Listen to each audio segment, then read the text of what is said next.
Welcome back to the Black Dad Brand Podcast. My name is Jamil Pugh, and I'm back with Jovanie Harris. And today we're going to talk about the social determinants of health, which really digs into the quality of life that an individual can expect to live. And so Jovanie's got an exciting presentation. I'm going to go ahead and turn it over to him and just talk a little bit more about what are the social determinants of health, and specifically, how do they impact Black men? Absolutely. Thank you, Jamil. Today we're going to talk about social determinants of health. We're going to start with the objectives. The objectives we're going to talk about today are the concept of health. We're going to talk about the determinants of health. We're going to talk about the different components of the social determinants of health, and then why social determinants of health are important, particularly to individuals who are parenting a child. So first, we're going to talk about the definition of health. So according to the World Health Organization, health is defined a certain way. It's defined as a state of complete physical, mental, and social well-being. And it's not merely the absence of disease or infirmity. So let's read this quote, right? This quote says, health is a multi-dimensional concept that transcends the mere absence of illness. So beyond this traditional view of health that really just talks about not being sick, besides that, health is transcends more than that. Health, there's mental health. I mean, we're expanding our view of health right now in our society. So we're talking about more than just the absence of illness. We're also talking about preventative things, a lot of preventative things that one could do to improve the outcome, a person's outcome when it comes to health. So we're going to talk a little bit more about that, and we're going to, expand, on that. So determinants of health, the definition is conditions in the social, physical, and economic environment in which people are born, live, work, and age, including the access to healthcare. So we're going to be talking a lot about access to healthcare because social determinants of health is about overall healthcare and, one's access to it. Let's look at this graph for a second. This graph really illustrates the social determinants of health and talks about, actually puts the definition that we just talked about into like more of a, a visual. Look at the circle, right? Look at the circle that you see, the smallest circle that you see, where you see the silhouettes of the individuals. You'll see that these are more of our individual and lifestyle factors, okay? These are, actually, they're more general if you think about it. Our age, we all have an age, we all have, a sex, and we all have certain constitutional factors. And we're going to talk a little bit about what constitutional factors are. Outside of that layer, you have your social and you have your community networks. We'll talk more about what those are. And then outside of that, you have your more of your socioeconomic, cultural, and environmental conditions that really impact a person's health outcomes. So to be more specific, let's talk about the determinants of health and the different components of it. As we just talked about in the previous graph, you have your more general things. You have general components of health, which encompasses socioeconomic conditions, a person's political conditions, cultural conditions, environmental conditions. Over to the side, to the right, you have living and working conditions. This could consist of where someone is housed at or where they live, their healthcare services that they have access to, where they work or where they don't work, right? Or whether they work at all, hence unemployment. You also have education. And then another really crucial component of living and working conditions is water and sanitation. Down to the bottom left, we have another component of health, which is our social community network. This is our family support systems. This is our participation with governmental processes. And then to the right, you have more of your individual and lifestyle factors, more of that core, which is your age, sex, constitutional factors. Let's break these down. Let's first start with cultural factors. So health is impacted by our traditions and our beliefs in our family and the community around us. This encompasses a lot. We all have a culture. We all are a part of different cultures, right? A lot of times people think of culture and they think of like ethnicity, and that's not all what culture consists of. Culture could also consist of, the religious or spiritual cultures that we may be a part of. American culture is a culture, and especially living in a very diverse society where we have individuals who come here from different places, they have different cultures as well. And what you'll notice is how different cultures navigate being in their more local cultures, whether it be their city or their state, and in a more broader sense, the country. Then you have socioeconomic factors that are in your general scope of these factors. Look at socioeconomic factors, which consist of income, employment opportunities, your access to resources, and also different economic disparities. Between we know that there's a big difference between the rich and the poor, right? We know that a person who has more money tends to have more resources or access to more resources. Your socioeconomic factors really control a lot. They control where you live. They might control your access to health care, whether you have health care or not, whether you have insurance, or whether you have, let's say, Medi-Cal, for example. So we have a lot of different factors, but socioeconomic is a really huge factor. You also have your environmental factors. Yeah. If we go back to the socioeconomic factors, it makes me think about an individual who may have to, based on their income, may have to do some food substitutions. Right now, as inflation is going sky high, people are thinking about I used to buy, organic meats, or I used to buy, a particular type of food, but because of the price increasing, whether that's milk or things they're substituting. And now, that potentially puts you at risk for, not having as healthy of a lifestyle where you're able to shop.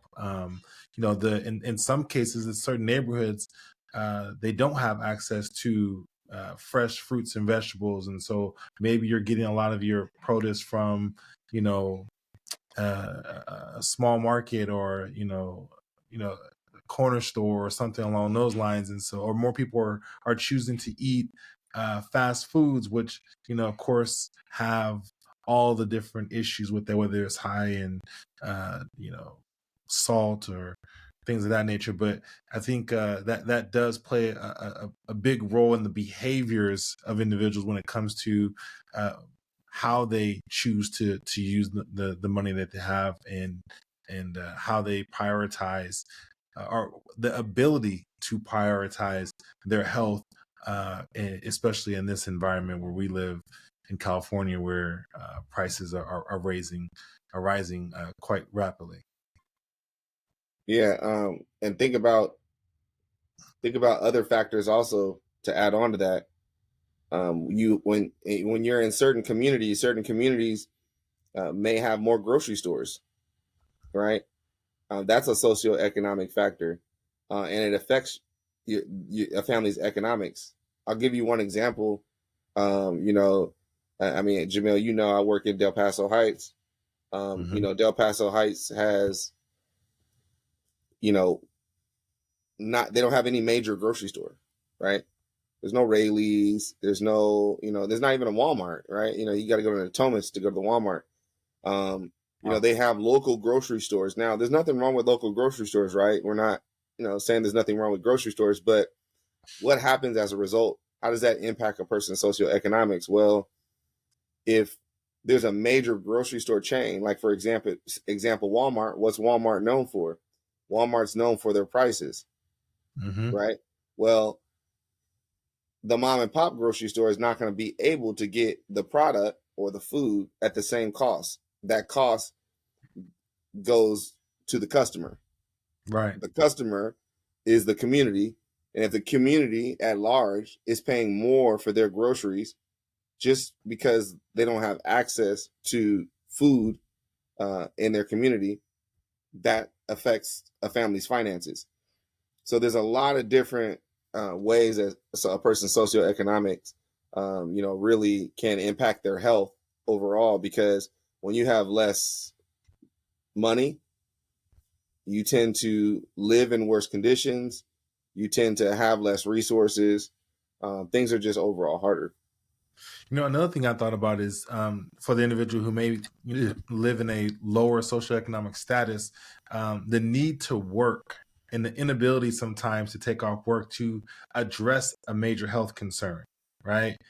Whether that's going to the doctor for early screening or getting, certain checks or being able to access healthcare. But in a sense, like your work schedule is so important, missing a day or two here is just not a real option. So it becomes harder to maintain your health because of that requirement to work to ensure that you have your basic needs met. So it is kind of a spiraling circle when you think about socioeconomic factors.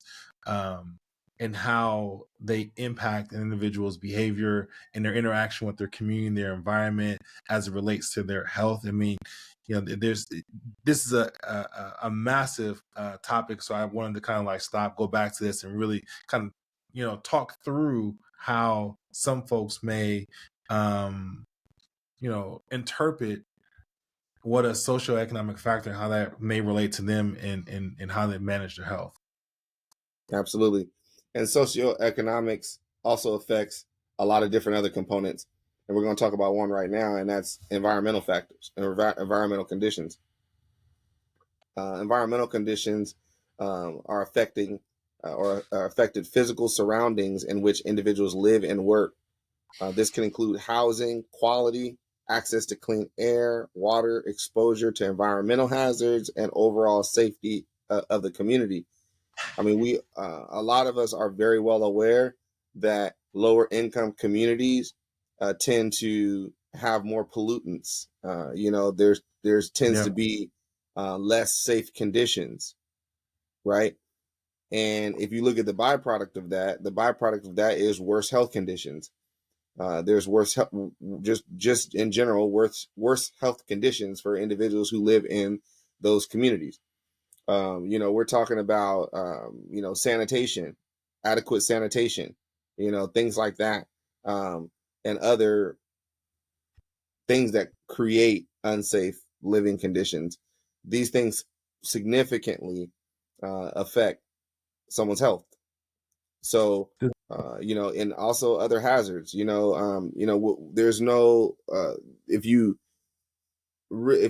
taking a drive around Sacramento, you just really take a drive around any city, which you'll even see sometimes. Some things that I noticed is in poor neighborhoods, sometimes you tend to see more like littering, more people dumping on the side of the road, their old mattress or just a old couch or some furniture that they did not want anymore, and sometimes that just sits there, for a long time. Other things to think about in terms that affect environmental conditions are like I have to go get a smog test for my car in order to renew my registration. Well, if your socioeconomics is not right, you may not be able to afford that smog test. You might end up driving a car, that is polluting the environment, and this can overall just affect the environmental conditions. Does these environmental conditions include violence in your neighborhood? Environmental conditions, I would say that they can, but there's other components, and we're talking about living conditions as well.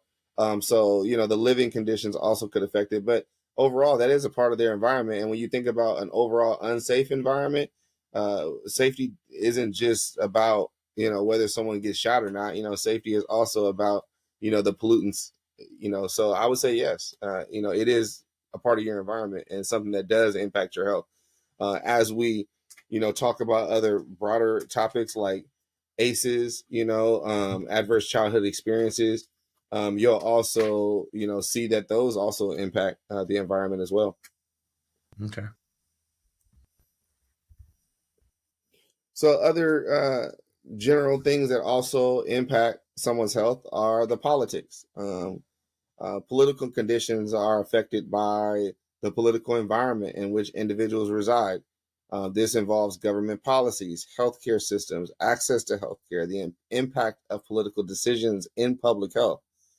Oftentimes, poor neighborhoods with less resources, you know, I think sometimes politicians, and they may intend or may even be pretending to, uh, you know, just support certain communities when it comes to putting forth policies that will help the health conditions in those communities. But sometimes these communities just get forgotten. Um, you know, when you think about this isn't necessarily all politics, but if you think about just I'm going to use Del Paso Heights as another example. If you look at where is the nearest health center, where is the nearest hospital to this neighborhood, the nearest hospital is in over by Arden, and that requires a drive. That requires a drive that some people may not be able to do. You mentioned it earlier too. You talked about socioeconomic factors, and you mentioned how a person, may not be able to take time off of work to be able to get to their, to be able to handle a healthcare concern. Well, even more than that,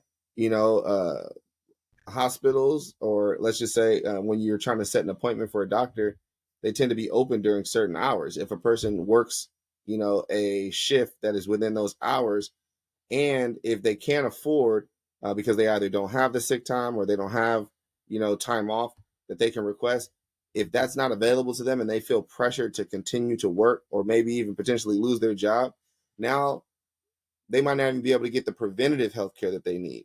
Just setting the appointment just to get their blood work done, or just to, get a routine physical.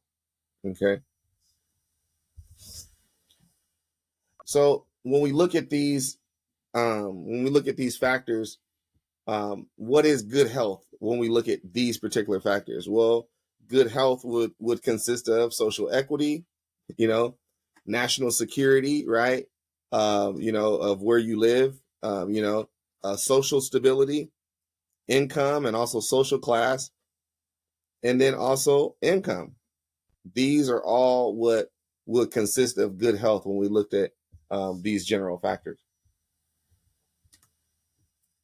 Let's look at another component, which is living and working conditions. We all know that we need housing. Housing is really tied to health and a person's health outcomes. This includes the housing conditions, safety, affordability, and access to clean and adequate shelter. We see these as very real life examples of things that impact your health. And we saw this very clearly during COVID. During COVID, what did we notice? We noticed that depending on the type of housing that you were in, determined, or not determined, but it was a factor in your particular risk of the transmission of COVID. So, for example, individuals who lived in apartment complexes, right, in more congested environments, they were getting COVID more often. And I think we can assume what those reasons are is because a more congested environment, in more congested environments, you have a lot more communal spaces. You may have to use the laundromat that everyone else uses. You might have to go through that same door that a lot of other individuals use, or use that elevator that a lot of other individuals use, or that staircase, right? So because of all these shared spaces, this affected a health outcome. So it's not just the housing conditions, it's the type of housing, right? It's also the housing conditions, we see very clearly in certain communities, right? We have, look at the conditions. I mean, the streets might be paved differently. We talked about access to healthcare, depending on where you're living. But we also know, for example, there's a big difference in, for instance, like renting or owning, right? Owning, you might have more decision making in your living conditions. Renting, you might not have as much decision making. You might actually be living in a place where, there's lead paint, for example, or, asbestos, like these are things that a person has to really consider. Not to mention, just who you're living around, right? Yeah. Who you're living around, right?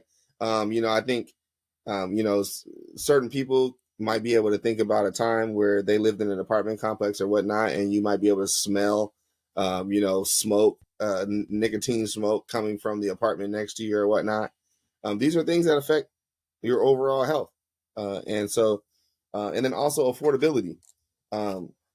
We see that the cost of renting is going up, particularly in California.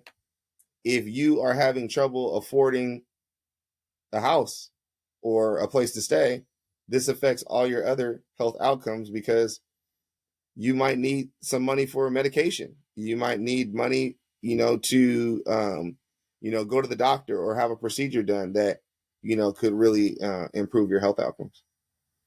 One of the things you talked about housing when it comes to like COVID, one of the things that I've seen that the schools particularly have trouble with for students is the inability to isolate within a home. If one person catches COVID, and because you have such shared living spaces, multiple people living in a room or staying in a room, whether it's multiple children, multiple adults, just an inability to isolate that individual while they go through the recovery period and kind of come out of that cycle of contagion. So that was also another element of housing that made it particularly stressful and tough for individuals to deal with, and impacted their health in a lot of significant ways. Absolutely. With that being said, let's move on to another health component. Spent a great deal of time there. Let's talk about healthcare services. Healthcare services are also closely tied to a person's health outcomes. We talked a little bit about this already, but the medical facilities that's near there, right? The healthcare providers, the health insurance that an individual has, the availability of affordable and comprehensive healthcare. Now, let's be real. I'm using Del Paso Heights as another example. Pretty much the only major health center that's close in that area is, like, I believe it's WellSpace. And, WellSpace caters to a particular demographic. I want to be careful with my words here, because I'm not, downing any community, but, we know that a medical facility that caters towards, let's just say, individuals with Medi-Cal, they may not have the same quality of health care, as, say a Kaiser or Sutter Health, or, other, medical providers who, primarily are serving individuals with private insurance. So, the quality of care that you're going to get depends on the medical facilities that's near you. And, we talked a little bit about how far the medical facility that's closest to the Del Paso Heights community. This also impacts the healthcare providers that are there. Now, we would, in a perfect world, all healthcare providers would be equal. They will be all providing the same level of care, but we know that that's not true. We also know that depending on who you are, or how you look, right? You might receive different healthcare from a healthcare provider. We talked a little bit about health insurance, and then the availability of affordable and comprehensive healthcare is a big deal, and these all impact a person, accessing healthcare. I mean, just imagine. I mean, would you get your car worked on if there wasn't a mechanic shop that was nearby? I mean, it would make it pretty hard to do that, especially considering that's your form of transportation. If they put that repair shop far away from you, when you're dealing with car trouble, I mean, you may not be able to make it there. You might end up doing irreparable damage to your vehicle just by driving it under those conditions. Something else that affects our health care is work and or lack thereof. So an individual who has work or stable work might have access to a different level of health care. For example, an employed individual is going to have access to more money. So your employment status and your job security really impacts your health, because I tell you what, it's hard to focus on your health when other things in your life are in shambles. So if you're unemployed, you might not be going to the doctors as regularly. Your education affects your health. In a perfect world, everybody would have the same education level, particularly when it comes to health conditions. But your education affects your opportunities that you have. Your education sometimes even impacts like where you end up living, right? Where you end up working. Okay. Your education might impact where you're working, and how does that impact your healthcare? Well, some individuals, because they can only work in certain conditions, they're working in conditions that impact their overall health, right? Maybe in a worse way. I'll use a more basic example, but a person who works in construction because that's the only job that they can get, that's a labor intensive job. That job is going to impact their health. Or for instance, a person who works with paint, works with paint, right? There's certain safety precautions there in place, but we understand that the working in certain conditions are a factor in affecting someone's health. Also, education impacts a person's access to quality schooling. So, that's a big deal. It impacts a person's literacy and overall their lifelong learning.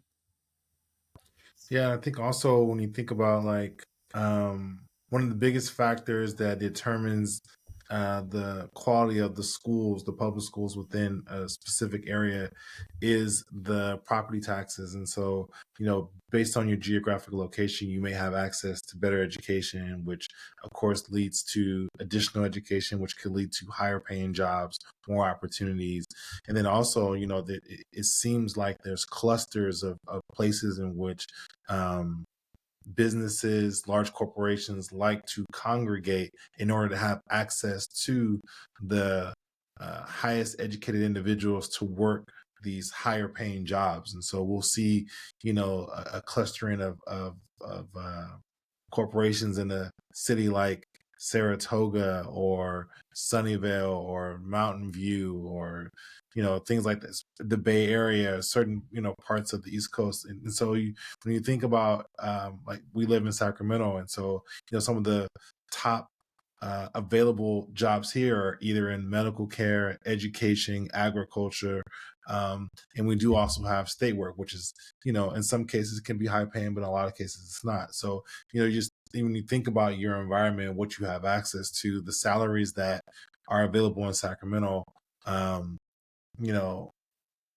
aren't as high as the Bay Area, but maybe slightly higher than a Modesto or Stockton, things of that nature. So when you think about education and opportunity, there is a correlation.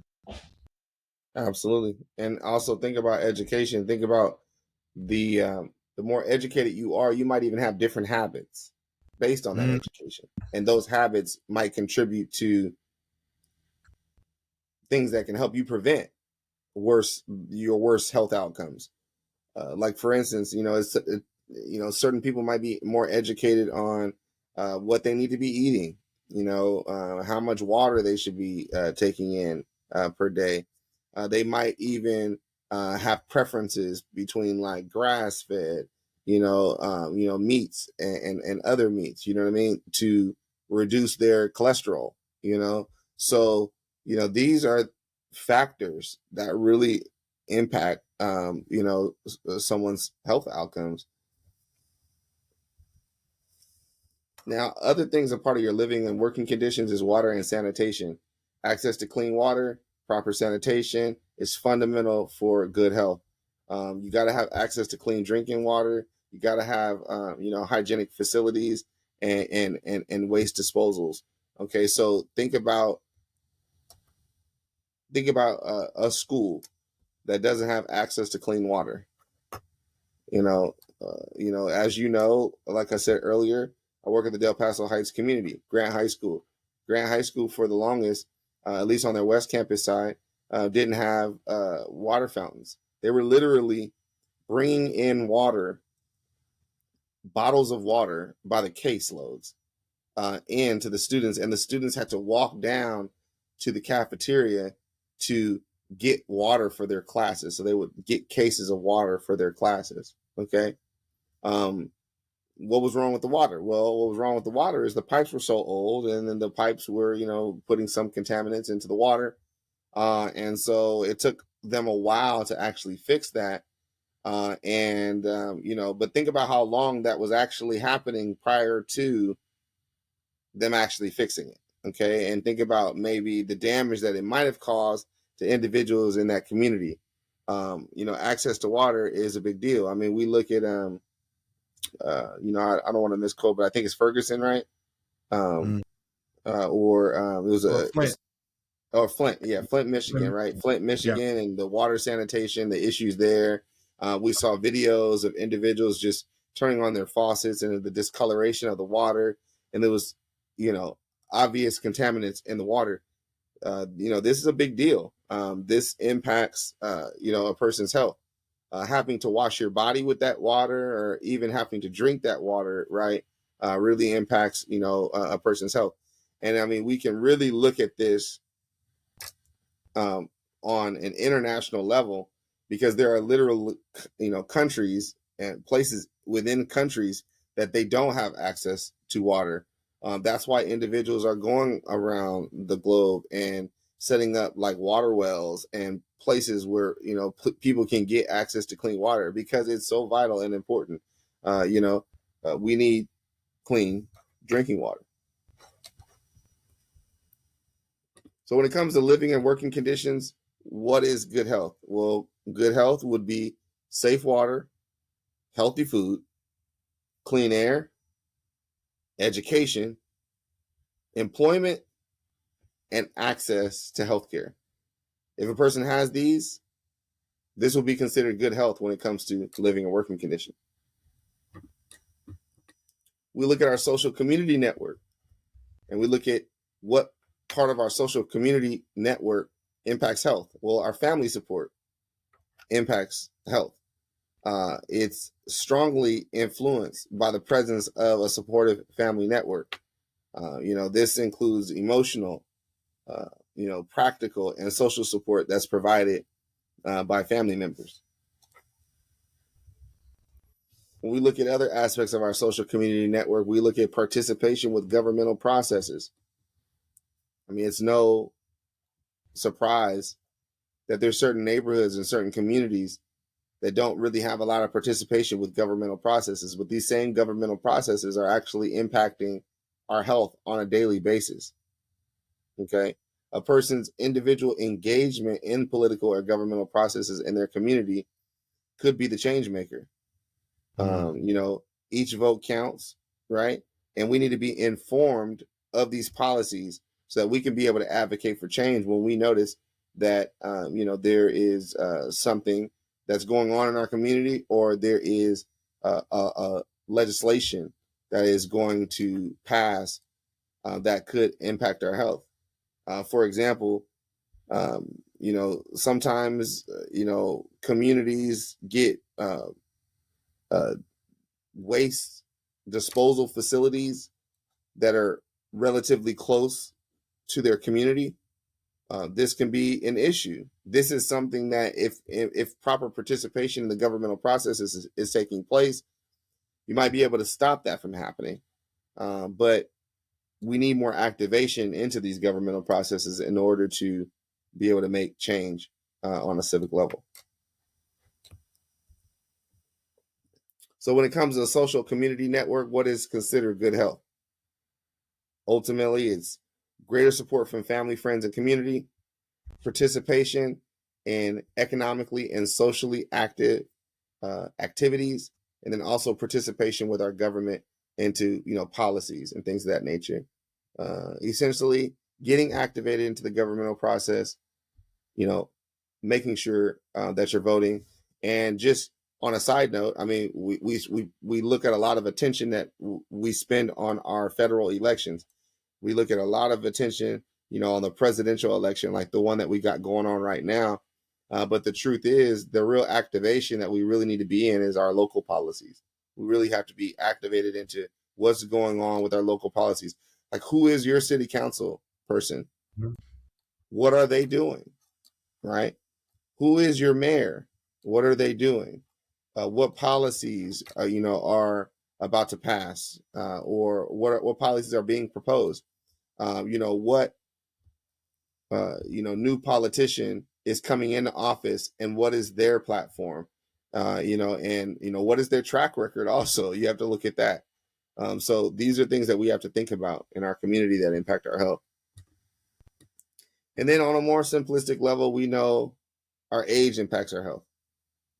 From an individual and a lifestyle factor standpoint, age impacts our health because, I mean, we know that, we have certain, it's just like driving a car, right? You get to 100,000 miles on your car, there are certain things that you got to go get checked out, right? Right. As Black men, right, we know that, when we're approaching that age of 40, that's that age where we got to start going to go get that dreaded test, right? Right. That prostate exam, right? But it's crucial. And we see in our community how individuals are impacted by that, but may not go in and go get that test and may not find out what's going on with their body. And then therefore they're impacted by, prostate cancer.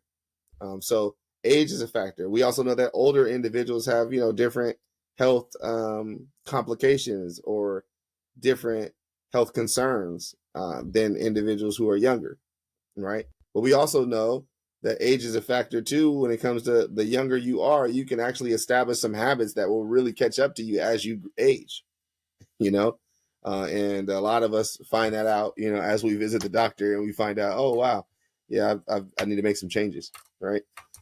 Mm-hmm. Also, think about age too. Age also impacts our education sometimes. We all have an older individual in our family that has held this long-standing belief that a certain thing is healthy, right? Or it's healthy to do, right? It may not be updated on, oh, wait, and hold on, that's actually not true. That actually got recalled, or that there's some new research that came out about that shows that that's not so healthy, right? So sometimes age can determine like education level too, when we have more updated information. Sex plays a significant role in shaping the health of teenagers, particularly in children. It influences different aspects of our health, including access to like gender specific health care, like reproductive health services, and the impact of societal norms and expectations. So, we know that, men have different health risks than women do, right? We know that that's the case. We know that women have different things that they are worried about, that we may not be so worried about, but we're worried about other things. So sex plays a factor in our healthcare. And lastly, constitutional health.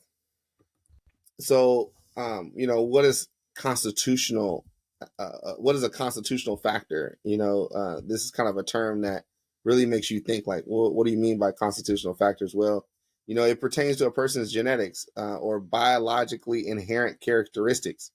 So, you think about some of us are genetically predisposed to certain, diseases or conditions, right? We know that's something that we can't necessarily control, right? A person, maybe, a person might at some point in their life realize that, I'm, allergic to gluten or something, right? And so they realize, I need to change my diet accordingly. And these are just genetic factors that you really can't, escape. Some people have higher metabolism than other folks, right? So, metabolism is, something that we all have to grapple with on a personal, note, which determines how much we may eat or what we choose to eat, throughout the course of our life. And then also physical development is is a constitutional factor as well. So all of these things impact someone's health. What is good health? When we think about individual and lifestyle factors, well, good health is aging, the inheritance and genetic susceptibility, brain growth, early life exposure to risk factors, economic and educational level, and ultimately healthy life choices. So since we talked about all these social determinants of health, let's really, unpack all of that. Like, why is this so important? Why is social determinants of health so important to learn when it comes to parenting a child? Well, one thing that I can think of for sure is if you understand social determinants of health and you understand all the different factors that factor into a person's health outcomes, you'll be more educated on this topic. And by being more educated on this topic, you'll be able to hopefully control some of these factors, right? You'll be able to pick where you live more carefully based on certain risk factors, right? You'll be able to see the importance of having stable employment, for example, right? You might choose to educate yourself differently so that you can be in the know about, what you should be eating, things that you should be avoiding. Okay. Why is it important? Because, when you're raising a child, you might really need to pay attention to the governmental policies that are going on in your local area that might impact you and ultimately your family, or better yet, your child as they're growing up. Okay. So this is ultimately about building healthier families. And, I know Black Dad Brand is all about building healthier families. And when we're trying to build our, healthy Black families, right? We need to know about all of the things that could stand in the way of us having the ultimate healthy outcome that we're looking for. And educating a person on this particular topic is crucial in that understanding.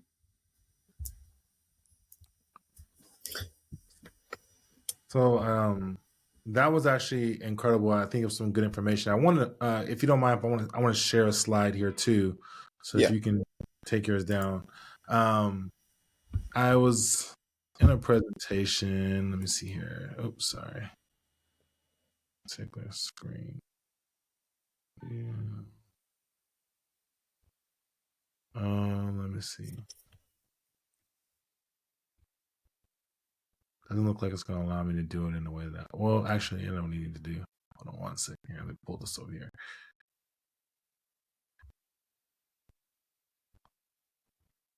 All right, cool. So I wanted to bring this up to kind of, provide a visualization to, when we talk about zip code. Actually, did it not show? Can see it? I can't see it.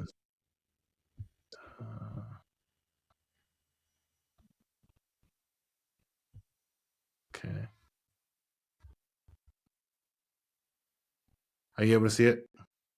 No. All right, I got another. Let me do it a different way. Sorry about that. See if I could just show this one screen.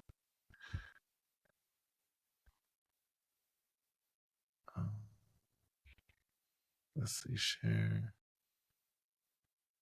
As you share that, one thing that comes to my mind is like other nuances of social determinants of health. Like when we talked about healthcare, we talked about healthcare, from the context of access to healthcare, the type of healthcare someone may have, or the type of insurance that somebody might have. But we also didn't necessarily talk about the cultural competency in our healthcare system and how that impacts our health, right? We know those who know, right? Like with the Black Child Legacy campaign, we know that women, are at higher risk, of the worst outcomes in labor and delivery, and a Yes. lot of that is the cultural competency of the physicians that they experience, right?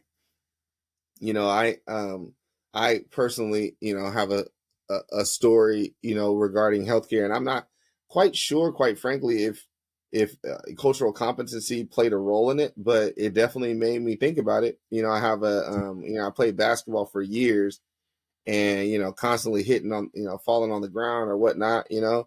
I had a shooting pain down my left leg, and I went to the doctor. I told them about the pain. They gave me an X-ray. X-ray came back, nothing out of the norm. And I was told by the doctors, oh, it's probably a sprain. It's probably a sprain. Now, 2 years later, I'm playing with my friends, and, my back completely goes out on me. I went back to the doctor, can't walk. I mean, I'm like hobbling around, it's very hard. And, as a result, I'm demanding that they, do something, because I know something's wrong. Yeah. And, they gave me an MRI, and, would send me to a specialist, revealed that I had a significant herniated disc. Now, I was planned for 2 years on that. Now I'm not sure if cultural competency played a factor in that, but we also do know that they've even talked to doctors about this. They've talked to doctors about how, and this impacts Black women as well. They talk to doctors about how some doctors have this misconception that Black people can just handle pain, have a higher pain tolerance. Yeah. And so I'm not sure if my doctor figured that, well, you're an athlete, you're active, and you're Black. So this is probably a sprain. You'll be all right. You know what I'm saying? Yeah. And, ultimately, I had to stop completely playing basketball as a result of that, just because I had a fear of injury. So, it's just the cultural competency in healthcare plays a factor. And we all got to be conscious of that. And so that also impacts our health, our overall health outcomes. So I just wanted to add that. Yeah, I think that's an important point. Just want to confirm. Can you see my screen? Yes. Okay, so what I wanted to show kind of ties into a lot of the elements you talked about in terms of, social determinants of health and how they impact us in society. But I wanted to provide this visual from a presentation that I was able to participate in, and what the presenter, Dr. Lynn, talked about was, when you look at a particular neighborhood, let's say a Washington, D.C., and you look at the life expectancy of these different neighborhoods within a 5-mile radius of each other. You got one neighborhood like the Georgetown section of DC, where the life expectancy is 94 years old, right? And just a few miles down the road, you got a 67-year life expectancy in the Trinidad region. I mean, if we're looking at that as a per mile basis, that's like 5 less years of life per mile.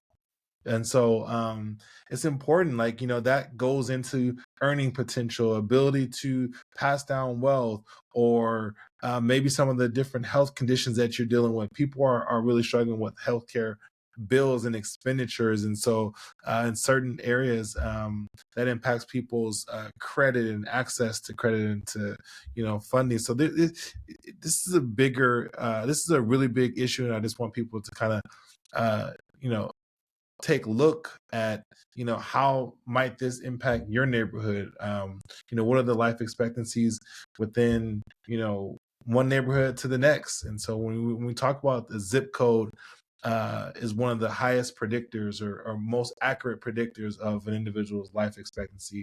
I think it's important to kind of really have that conversation around, where am I living, where am I choosing to live, where am I choosing to raise my kids and my family, and how might I um, work to improve or to get better outcomes for my family if I knew information like this.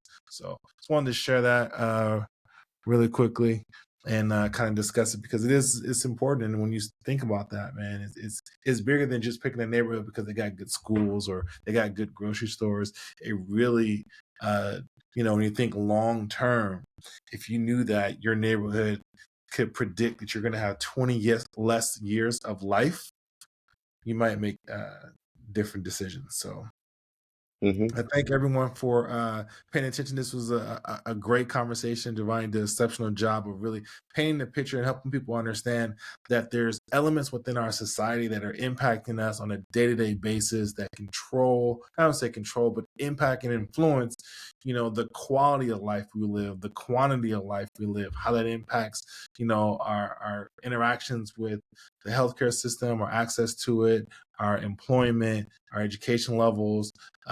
So just be mindful, folks, and do your research. Learn more about this topic and how you might be able to overcome some of these determinants of health. Thanks again. We'll see you guys. Check out our website, follow us on social media, and we'll see you in the next episode.